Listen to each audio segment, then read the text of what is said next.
Bonjour à tous, on se retrouve pour un nouvel épisode de Betrothed to My Sister's Ex. Un épisode qui m'a mis les larmes aux yeux.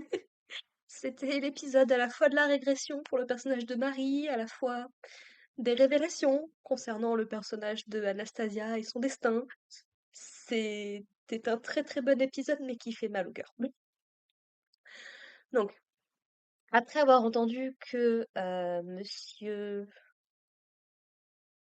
j'ai oublié son nom, Norman, je crois. Le, celui qui a fabriqué la bague de Marie avait un apprenti. Cette information a énormément tourné dans la tête de Marie, à tel point qu'elle avait beaucoup de mal à se concentrer sur les leçons qu'elle avait pour pouvoir paraître devant la cour.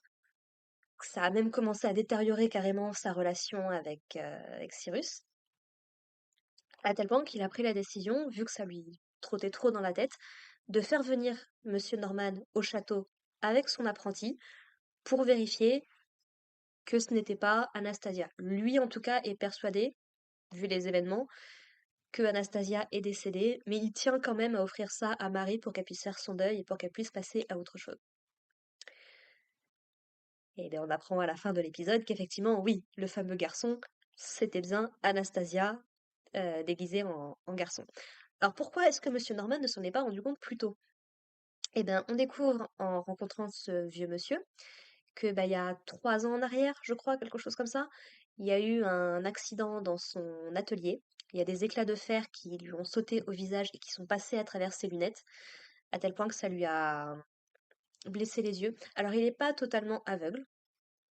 Il est capable de voir les couleurs, il est capable de globalement voir à peu près correctement. C'est juste au niveau des visages, si c'est pas des visages auxquels il a l'habitude de parler, là, il peut pas forcément toujours être sûr de qui est en face de lui. C'est donc comme ça, probablement, que Anastasia a pu le filouter. Surtout que c'était elle qui s'occupait des nouveaux clients qui venaient dans l'atelier. Ce qui a vraiment beaucoup mis mal Marie, c'est le moment où Monsieur Norman a expliqué que donc ce jeune homme, qui paraît pour 12-13 ans, à un moment dans l'épisode, je me suis demandé si c'était pas Cédric, quand même. Donc c'est-à-dire leur petit frère. Mais visiblement non. Donc c'est au moment où donc ce jeune homme a expliqué à Monsieur Norman qu'il avait l'habitude de coudre des vêtements d'hommes, mais pour des femmes. Et c'est un truc que j'avais complètement oublié parce que je n'ai pas revu l'épisode 1 depuis la première fois que c'est sorti sur la chaîne. Mais du coup, c'est vrai, Marie me l'a rappelé, bah, que c'était quelque chose que Anastasia faisait pour Marie. C'était quelque chose qui nous avait été présenté dans le premier épisode. Puisque justement, comme Marie a une physionomie assez grande, différente des femmes, j'ai pas envie de dire banales, mais normales, pas envie de dire normales non plus, mais de la moyenne. Du coup, c'est vrai que les vêtements de femme habituels ne lui allaient pas nécessairement. Et c'était pour ça que Anastasia avait fait en sorte de lui coudre des vêtements qui lui iraient. On mentionne également donc que ce fameux garçon est doué à la couture, chose qu'on sait que Anastasia était capable de faire. Et surtout, ce qui va totalement achever Marie, c'est le fait du coup que ce jeune homme, bon, s'exprime dans un langage assez châtié, donc au début ils se disent non, ça peut pas être Anastasia, une fille de noble ne s'exprimerait pas comme ça. Sauf que ce garçon fait une référence au vilain petit chat. Et c'est évidemment une référence au livre qu'elle lisait à sa sœur. Donc il n'y avait plus vraiment de doute à ce moment-là. Et ça va énormément perturber Marie, à tel point qu'elle va brièvement disparaître. Tous les domestiques, tout le monde la cherche désespérément, savoir où est-ce qu'elle a pu être, mais elle a disparu. Et puis Cyrus va avoir une idée, et il va se rendre dans la chambre où il a pris soin de Marie quand elle est tombée malade. Et en fait, donc, c'est bien là qu'il la retrouve. Marie qui est dans un état terrible, parce que toutes ses insécurités sont remontées. Et un petit peu comme le personnage de Rem dans ReZero, si vous avez vu l'animé, elle a eu, bien malgré elle, ce qu'elle appelle des mauvaises pensées. Ce que d'autres pourraient appeler des pensées intrusives, parce que vu le personnage de Marie, c'est pas vraiment quelque chose qui la caractérise. Mais en gros, bah oui, elle avait très envie de croire que sa sœur pouvait encore être en vie, parce que ça reste sa sœur et qu'elle tient énormément à elle. Et en même temps, Si sa sœur était encore en vie, et ben ça voulait dire que ce magnifique rêve qu'elle était en train de vivre allait très certainement prendre fin, puisque quiconque rencontrerait sa sœur ne pourrait que l'aimer elle et la trouver fantastique à côté de Marie. Parce que vous comprenez, c'est Marie, qu'est-ce qu'elle a de spécial et qu'est-ce qu'elle a à offrir? Et j'ai trouvé ça intéressant parce que ça fait un joli parallèle avec ce que Mio avait dit à Cyrus en début de série, que elle-même, du coup, ayant été orpheline et ayant vécu une situation compliquée, bah ouais, quand t'as quelque chose auquel tu tiens, surtout quand t'as l'habitude de perdre les choses, c'est pas rare de justement avoir peur de perdre cette nouvelle chose qui te fait du bien.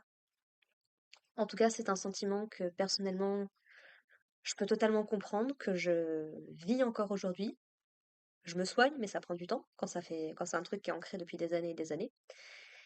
Et Marie, c'est quelque chose qui est ancré en elle depuis des années et des années. C'est-à-dire que même quand elle était petite, elle a trouvé ce qui avait l'air d'être une petite pierre qu'elle appelait son trésor, comme n'importe quel enfant pourrait faire. Et elle a eu tellement peur qu'on lui prenne, parce que sa situation était déjà très très compliquée à l'époque avec sa famille, et bah qu'elle a prétendu qu'elle en voulait pas. C'est Moi, je sais que chez moi, par exemple, ça se caractérise par de l'auto-sabotage, on va dire ça comme ça. J'ai tellement peu confiance en moi et tellement peur de perdre quelque chose qui m'intéresse que je préfère me mettre toute seule des bâtons dans les roues, volontairement ou pas. Et forcément, ça ne fait qu'amplifier la boucle, quoi. Par contre, ce que j'ai trouvé très mignon, c'est que le premier endroit auquel elle a pensé aller se cacher, aller se réfugier concrètement, et ben c'est justement la salle où elle a dit à Cyrus qu'elle l'aimait, où ils se sont embrassés pour la première fois, et où il a pris soin d'elle pendant toute une nuit alors qu'elle était malade avec on sait pas combien de fièvre, quoi. Donc j'ai vraiment trouvé ça adorable. Elle-même, elle le dit, elle avait le sentiment que cet endroit la protégerait, tout comme Cyrus, du coup, est capable de la protéger. C'est aussi pour ça qu'elle se sent aussi à son aise quand il lui prend la main, par exemple. Parce qu'il a toujours été prévenant avec elle, il a toujours été aux petits soins, il n'arrête pas de lui dire qu'il l'aime, qu'il la trouve belle, que sa personnalité, il trouve ça formidable. Bref, il a fait que la booster. Mais cet épisode va aussi la mettre plus bactère, parce qu'elle a toutes ces mauvaises pensées qui reviennent. Et du coup, elle va demander à Cyrus d'annuler leur fiançailles, d'autant plus que son père n'a jamais répondu à toutes les lettres qui lui ont été envoyées. Alors, ça n'a pas été annoncé, mais serait-il possible que son père soit réellement décédé? Je dis ça comme ça parce que ça avait été traité plus ou moins comme une blague quand on avait reçu la lettre comme quoi son père était malade. On est sûr que c'était vraiment une blague? Même si c'était sur le principe de la récupérer, on est sûr que c'était une blague? On est sûr que son père est toujours en vie? Parce que je sais bien qu'il est arrogant et qu'il a de la fierté, mais là, quand même, c'est quand même un conte qui lui demande des comptes, quoi. Littéralement, j'y avais pas pensé. Mais ouais, au moins quelque chose. Je sais qu'il veut pas que Marie épouse Cyrus, mais ça va un petit peu loin quand même, là, s'il y a vraiment rien qui se passe chez eux. Donc bon. Et donc du coup, bah, Cyrus étant toujours prévenant avec Marie, comprenant bien que c'est pas quelque chose qu'elle veut, surtout qu'elle a fait énormément d'efforts pour se préparer pour leur cérémonie de mariage, à savoir que du coup elle s'est beaucoup entraînée notamment à la danse, à tel point d'en avoir les pieds dans un état catastrophique, à tel point de ne même plus tenir debout et que Cyrus doit la maintenir alors qu'ils sont en train de danser ensemble. Très très belle scène aussi. Et du coup, voilà, elle a tellement peur, elle préfère fuir. Et c'est ce qu'elle va se dire à elle-même plus tard, c'est que bah, elle a fui en fait, comme d'habitude. Et que Cyrus a tellement peur de lui faire du mal, a tellement peur de la blesser et plus globalement de la perdre, que même s'il sait que c'est pas ce qu'elle veut, parce qu'il commence à la connaître quand même depuis le temps, quitte à ce qu'il en pleure en fait, parce que il l'aime profondément, il veut pas la laisser partir, et il se trouve lui-même trop lâche en fait de ne pas maintenir ses convictions. Et en même temps, je respecte énormément le choix qu'il a fait. Ça lui fait énormément de mal, mais si c'est ce que Marie lui dit qu'elle veut, en tout cas qu'elle exprime le désir de vouloir se sacrifier, et ben il est prêt à respecter son choix.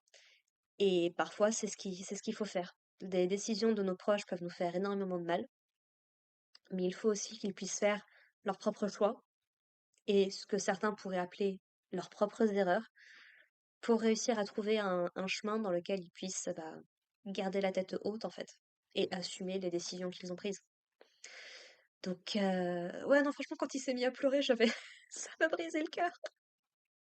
Surtout que c'est vraiment une régression du personnage de Marie, parce que alors qu'elle avait commencé petit à petit à dire les choses qu'elle voulait et à s'affirmer et autres, chose qu'elle était complètement, elle revient vraiment comme au tout début de la série, à ne pas dire réellement ce qu'elle pense, mais ce que les autres, en tout cas ce qu'elle pense que les autres veulent entendre. Et ça m'a fait énormément de mal pour elle, quoi. Donc du coup, bah, Mio commence à la raccompagner en calèche. Et puis Marie, elle se sent énormément coupable, elle se sent mal. Et puis finalement, il va y avoir un petit rayon de soleil qui va éclairer du coup le petit morceau d'émeraude qu'elle a pour elle, qui va lui rappeler Cyrus, qui va lui rappeler tout ce que Cyrus a fait pour elle, tout ce qu'il lui a dit aussi depuis tout ce temps qu'ils ont passé ensemble. Et elle décide du coup d'elle-même de prendre la décision de rentrer au château. Elle demande justement à Mio de faire demi-tour. Mio avait le petit sourire en se disant: «Oui, oui, non, mais vous inquiétez pas, de toute façon, je faisais que tourner autour du château.» Franchement, sur le chemin, tu vois la distance du château, tu dis: «Tu faisais que tourner autour du château? Le terrain est grand comment?» Juste pour savoir.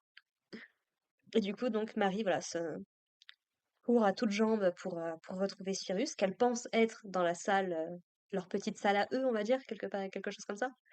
Et du coup, elle lui fait une déclaration, mais alors enflammée. Elle lui dit que c'est lui qu'elle ne veut plus fuir, qu'elle veut être forte. Voilà, elle lui fait vraiment une déclaration enflammée. Sauf que, bah, comme je m'en doutais, Cyrus n'était pas dans la chambre. Il était justement parti à sa recherche, encore. Et du coup, il arrive pile à ce moment-là. Et du coup, les deux se retrouvent, ils se prennent dans les bras. Et puis, voilà, petite réconciliation. Et chose que j'ai aimé aussi, c'est que on ne fait pas traîner cette situation. Oui, Marie a eu un moment de faiblesse. Les insécurités qu'elle a sont tellement profondes que ça mettra du temps à disparaître totalement. Je suis même pas sûre qu'à la fin de la série, si la série se termine bien à l'épisode 13, je suis pas sûre que ça ait totalement disparu non plus. Mais voilà, c'est un processus qui peut prendre beaucoup de temps, mais petit à petit, on se reconstruit, on regagne confiance en soi quand on a des gens qui, justement, c'était un message par exemple que Fruit Basket présentait aussi, et qui moi me tient particulièrement à cœur. C'est trop simple de dire aux gens qu'il faut qu'ils s'aiment eux-mêmes avant que d'autres personnes puissent les aimer. Sauf que c'est pas comme ça que ça marche. L'ego, le self, notre soi, il se construit parce qu'on a eu des relations positives dans notre vie. Et c'est principalement le rôle des parents, quand on est très jeune, de montrer à leur enfant qu'il est aimé de façon inconditionnelle, que l'enfant n'ait pas à craindre de perdre cet amour, parce qu'il aurait fait quelque chose qui ne convient pas à ses parents. Et c'est uniquement quand on a quelqu'un qui sait reconnaître nos qualités, qui sait voir bah, la personne qu'on est à l'intérieur, qu'on peut commencer à s'accepter et à s'aimer soi-même, et ensuite, du coup, à rayonner de toutes ces bonnes choses qu'on a à l'intérieur, qu'on a beaucoup de mal, du coup, à voir de nous-mêmes. En tout cas, moi, c'est quelque chose que je comprends. Ce côté, ce côté que si on essaye de donner des qualités, on essaye de se valoriser, on paraît arrogant, on paraît trop fier, ce qui n'est pas du tout le cas, mais c'est comme ça qu'on le perçoit. Et c'est uniquement une fois qu'on a été rassuré dans notre identité qu'on peut commencer à l'exprimer pour d'autres personnes qui peuvent nous être moins familières que notre personne refuge, en fait. Et c'est dans ce sens-là que ça marche, pas dans l'autre sens. Ça sert à rien de dire à quelqu'un qu'il faut qu'il s'aime lui-même d'abord. S'il en était capable, il le ferait. Donc, encore une fois, une très très belle leçon de cet épisode-là aussi. C'est vraiment parce que elle a pu être entourée des bonnes personnes, qu'elle a pu trouver bah, son foyer, en fait, auprès de ces gens-là, qu'elle a pu devenir une meilleure version d'elle-même, en tout cas, qui arrive à regarder les gens dans les yeux, qui arrive à avoir la tête haute, qui arrive à apprécier ses petites passions, ses petits trucs, sans honte, voilà, c'était vraiment, vraiment très très beau, quoi. Et puis surtout, parce qu'on en revient au truc principal, à savoir la romance, il semblerait, en tout cas c'est très très fortement sous-entendu,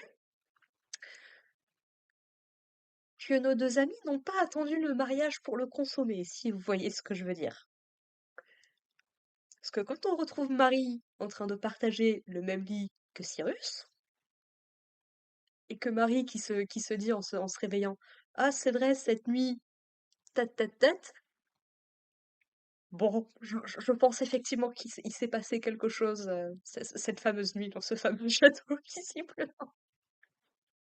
C'est trop mignon parce que t'as Cyrus qui est toujours endormi, mais du coup qui la cherche un petit peu, tu vois. Il tâtonne un petit peu dans le lit pour la chercher, et du coup, elle lui prend la main pour le rassurer et tout. À tel point que quand Mio lui dit qu'il y a un bain qui l'attend et tout, elle hésite à partir parce que elle est trop bien avec Cyrus, là. Donc, ouais, ouais, ouais, j'ai très très hâte de voir ce que nous réservent les 3 prochains épisodes pour ces deux-là. Encore une fois, ils sont juste adorables. Qu'est-ce que vous voulez que je dise de plus? J'ai vraiment la pêche à chaque fois que je regarde un épisode de cette série. Et je me surprends même à rigoler à de très nombreuses reprises, juste parce qu'ils sont juste adorables en fait. Ils sont tout embarrassés, mais en même temps, ils sont trop mignons. Qu'est-ce que vous voulez que je vous dise? Bref, sur ce, écoutez, n'hésitez pas à me dire ce que vous en avez pensé dans les commentaires. On se retrouve la semaine prochaine pour parler de l'épisode 11 et voir du coup qu'est-ce qui va se passer avec Anastasia. Portez-vous bien, prenez soin de vous, prenez soin de vos proches, surtout de ceux qui comptent et qui sont positifs dans votre vie. Et puis, à la prochaine! Allez, bye les gens.